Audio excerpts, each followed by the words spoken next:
شاهین څلرمه برخه.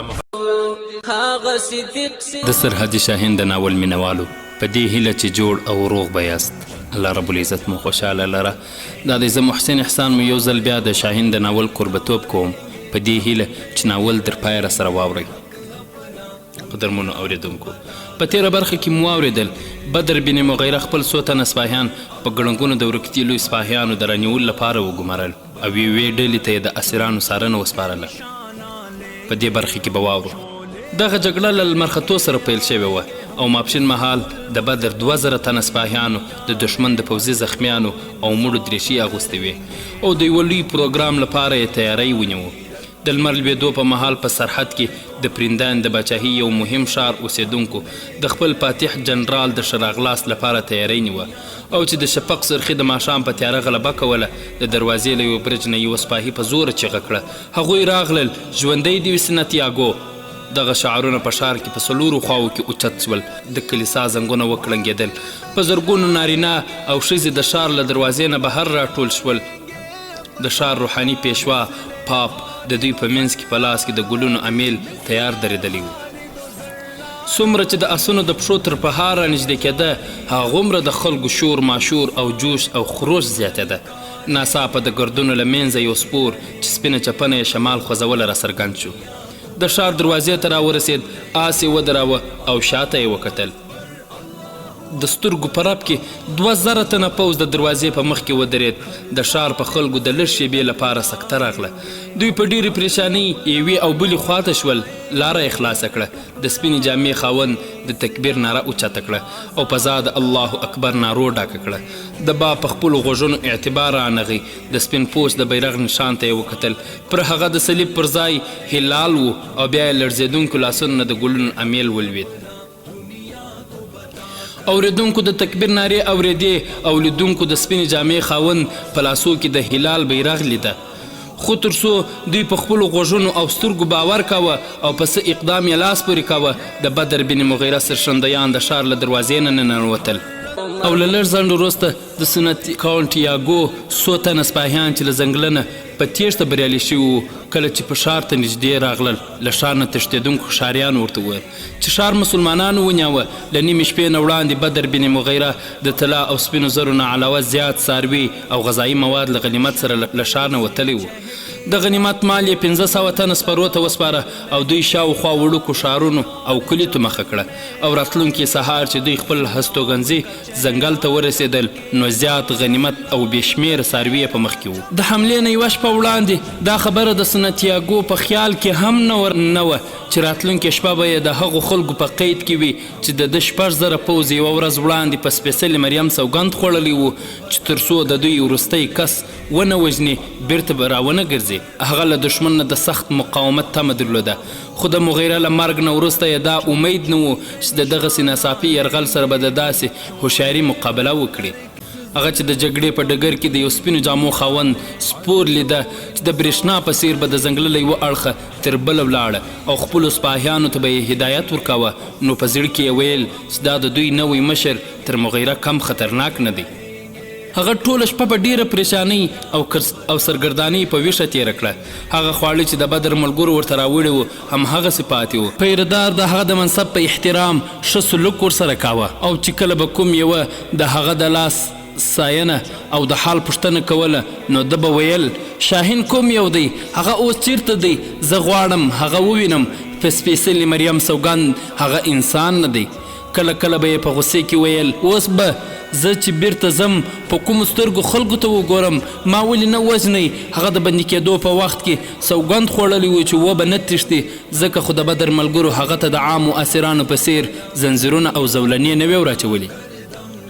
له هغه نه یې وسله هم نه وه اخیستې، خو کله چې هغه خنجر راویست او په خپل ټټر کې یې د ښخولو هڅه وکړه، نو یوه سپاهي یې لاس ونیوه او په نارو سرو یې نور سپاهیان ورغلل او هغه یې بې وسلې کړ. د بدر مرستیال د هغه لپاره 2 تنه پیرهداران وګمارل. وویل تر څو زموږ امیر نه دی راستون شوی، د ده ژوندي ساتنه پر موږ فرض ده. د خپرونې مینوالو، راتلونکې ورځ ماپښین مهال چوپ ځنګل د تکبیر نارو پر سر واخیست او بدر له خپل لښکر سره راستون شو. سنتیاګو ټوله شپه له شوګیر وروسته سهار له خیمې نه بهر راووت. او د یوې ونې په یخ سوري کې په درانه خوب ویده شو. د تکبیر په نارو اورېدو راویښ سو، سترګې یې سره وموښلې او راجګ سو. بدر بن مغیره په زغره د پاسه سپینه چپنه اغوستې وه او مخ یې له سترګو پرته په تور نقاب کې پټ و. ورته ودرېد. د هغه په سپینه چپنه ځای ځای د وینو خاپونه وو. سنتیاګو خپل مول وهلي حریف څو ځلې له سره تر پښو تر نظر تیر کړ او وویل کاشکې زما لاس ستا تر مول رسېدلی او دا مې لیدلی وای چې په ژوند کې زما تر ټولو سختې ماتې عامل څوک دی. بدر ځواب ورکړ یو سپاهي له ماتې او بري نه باید بې پروا وي. دا یې وویل او بیا یې خپل ملګرو ته وکتل. وویل زما له تاسو نه دا تمه نه وه چې د ده د شان سره سم سلوک وکړئ. تاسو د ده درناوی ولې نه دی کړی او د هغه وسله مو ولې ترې اخیستې؟ د بدر یوه نایب ورته وویل موږ هغه د وسلې د غلط کارولو نه منع کړی دی. ځان وژل د یوه زړور د شان سره نه لګیږي. بدر وویل د هغه آس او وسله بیرته ورته وسپارئ.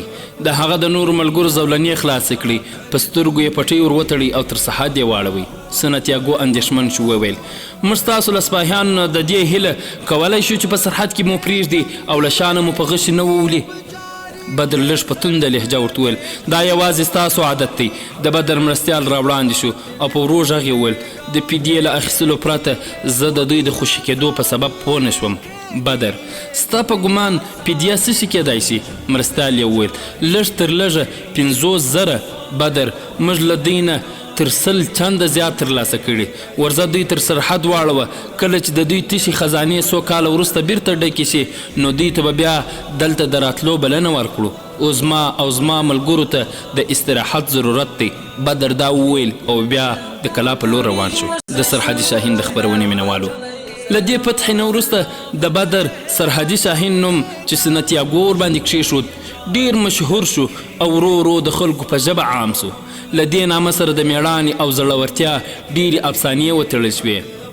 وهم پرسته نصرانیانو ویل چې سرحدي عقاب کوم غیر عادي انسان دی چې په یوه وخت کې هم د باغیانو په ځنګل او هم لرې د جګړې په میدان کې لیدل شوی دی. د پریدان له باچاهۍ نه د هغه د شهرت داستانونه غرناطې ته ورسېدل. علماو هغه د اسلام غازي وباله. شاعرانو د لوړ نسبته شهزادګۍ سره د هغه د مینې فرضي افسانې جوړولې. ادیبانو په خپلو لیکنو کې د هغه د سیرت او سیرې په مختلفو اړخونو رڼا اچوله. د لیرې غرونو شپنو او بزرګانو به چې د ستومانه ورځې تېرولو نه وروسته شپه په کور او کلي شوه هغوی به هم داسې کیسې وکړې چې نن یې سرحدي شاهین چیرته او څه وړ ولید او په دې ډول به یې د ساده خلکو زړونه خوښ ساتل. سنتیاګو د پرندان د پوځ زړور او میړنیو له ډلو نه یو و. د هغه له عبرتناکې ماتې نه وروسته د هغه په زړه کې د ځنګل د نوي او مرموز دښمن پر خلاف د جګړې هیله نه وه. پریدان تر برید هاخوا یرغل نه د خپلو سرحدي مورچلونو ځواکمن کول ضرور وبلل. له 2 کاله تیاري نه وروسته پریدان د فتح له هیلې نه زیات د دې لپاره پر سرحدي ځنګل څو ځلې د برید لپاره پوځ واستاوه چې د سرحدي شاهین رعب راکم کړي. خو د دې ټولو حملو نتیجه د سنتیاګو د لښکر په شان وه. پریدان په دې وپوهېد چې د سرحدي عقاب په خپله ځاله کې ډیر خطرناک وي خو له هغه سره دومره ځواک نشته چې له ځنګله نه راووځي او د ده د باچاهۍ په کومه برخه قبضه وکړي. ځکه یې پام د هغه د غرناطې وروستي اسلامي ریاست لاندې کولو ته واړوه چې نه یوازې دا چې اولس یې ده ته په باج ورکولو راضي نه و بلکې د ده له لاسه تللی عظمت د بیا ترلاسه کولو لپاره ناکرار و. بدر بن مغیره له دې حالاتو نه ګټه واخیستله او د خپل ځواک په منظم کولو لګیا شو. په مختلفو ښارونو کې پټو ډلو ته چې کله دا معلومه شوه چې سرحدي شاهین د مغیره ځوان زوی بدر دی د دوی په زړونو کې بیا د جهاد جذبې په غورځنګ شوې او خپل کورونه یې پرېښودل له هغه سره ملګري شول. د قرطبي له مهاجرینو نه بشیر بن حسن چې په وړوکوالي کې د طبابت په زده کړه د خپلې کورنۍ نوم او شهرت ساتلی و. د بدر ډیر ښه مرستیال شو. د قرطبي او اشبیلي د حاکمانو تداوي هغه کړې وه. د قسطلې شهزاده یو ځل له آس نه لوېدلی او سخت ټپي شوی و او بشیر پرندان د هغه د علاج لپاره ورغوښتی و چې د ولیعهد شهزاده د رغېدو نه وروسته پرندان او ازبیلا له هغه نه غوښتي وو چې د شاهي طبیب په حیث ورسره پاتې شي خو هغه دغه منصب قبول نه کړ او بیرته قرطبې ته لاړ. 2 کاله وروسته چې کله هغه ته د بدر لیک ورسېد نو هغه په خپل شانداره ماڼۍ کې د اوسېدو پر ځای په ځنګل کې د یوه مجاهد سره ژوند غوره کړ. د سرحدي شاهین د خپرونې مینوالو له الزغل سره تر لیدو 2 میاشتې وروسته د غرناطې سرحدي سیمې چې غره او ځنګل ته نږدې وې د غرناطې حکمران ابوالحسن د یو پټ فرمان له مخې بدر بن مغیره ته وسپارلې د مالیې په ټولو عادلي او محکمې د چارو په اړه بدر بن مغیره هیڅ غرض نه درلود دا ټولې چارې هغه د دې سیمې محلي حاکم ته یوازې د سرحد د مورچلونو او نوي پوځي نظام جوړولو چارې یې په خپل لاس کې واخیستې د پوځ له څو اعتمادي افسرانو نه پرته نور څوک په دې نه پوهېدل چې د دوی لوی قمندان همهغه ځوان دی چې د اندلس خلک یې د سرحدي شاهین په نامه پیژني یوه ورځ د سرحدي سیمو محلي واکمن خپلو سپاهیانو ته اعلان وکړ چې د ده په غوښتنه به سرحدي شاهین څو ورځې دوی ته جنګي زده کړي او نظامي تربیه ورکوي زه به تاسو 200 تنه ډله په نوبت هغه ته ورلیږم زما امید دی چې تاسو به د هغه روزنه او زده کړه په زړه پورې او ګټوره وي له سپاهیانو سره په ځنګل کې تر زده کړې د شاهین د لیدو تلوسه زیاته وه په ځنګل کې د بدر بن مغیره مرستیال منصور بن احمد د سرحدي شاهین په جامه کې هغوی استقبالول او څو ورځې د ځنګله او غره د جګړو د نوي مهارتونو له ورزده کولو وروسته یې بیرته استول د غرناطې د سرحدي مورچلونو د مضبوطولو په اړه پرندان اندېښنه څرګنده کړه خو ابوالحسن هغه ته احوال واستوه چې دا ټول ترتیبات د سرحدي شاهین د یرغل د مخنیوي په خاطر نیول شوي دي د ابوالحسن د دې ځواب نه پرته پرندان پر دې ډاډه وو چې له دې سرحدونو د ده د پاچاهۍ قلمورو ته په تګ راتګ په معمولي بندیز کې څه زیاتوالی نه و راغلی د قرطبې قسطلې او نورو ښارونو سوداګرو به په سرحد کې د پرندان اجازه نامه ور وښودله او د پخوا په څیر به غرناطې ته تلای شوی وطن خرڅوونکی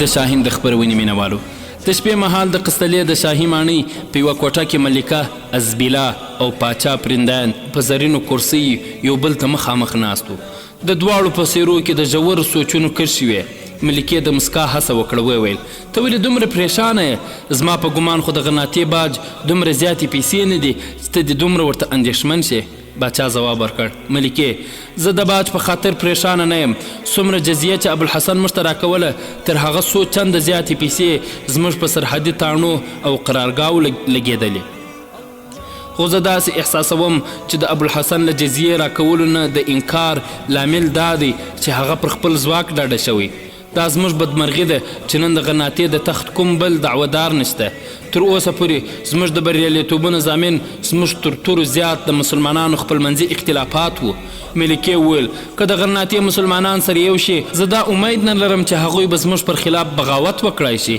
هغوی به د قرطبې اشبیلي او تلتلې د باغیانو انجام نه وي هیر کړي پاچا وویل ملکې ته د هغه وخت خبرې کوې چې د هسپانوي عربي او بربري نژادو مسلمانانو یو له بل سره لاس او ګریوانو زموږ پخوانیو تر خپلو تورو زیات د دوی له اختلاف نه ګټه اخیسته او د هسپانیې له څلورو نه پر 3 برخو یې قبضه وکړه که نه نو زه دا نه منم چې که دوی هم زموږ غوندې سره یو وای نو موږ به پر دوی بری موندلی وو ملکې ځواب ورکړ دا د سپېڅلې مریم د پیرزوینې نظر دی چې دوی په خپلو کې سره واوښتل پرندان کاشکې د قرطبې او تلتلې په څیر سپېڅلې مریم د غرناطې مسلمانان هم په خپلو سره اړولي وای که نه نو زه پوهیږم چې د دوی یو والي تر لوی نه لوی دشمن په ګونډو کولی شي دوی که سره تیت او پرک وي د شمال یوه ملایمه څپه یې د ریګ د ذرو په څیر سره پاشلی شي خو که سره متحد شي د تون او سخت توپان په مخ کې به د کمرونو په څیر ودرېږي ما ته معلومه شوې ده چې د غرناطې څو تنه عالمان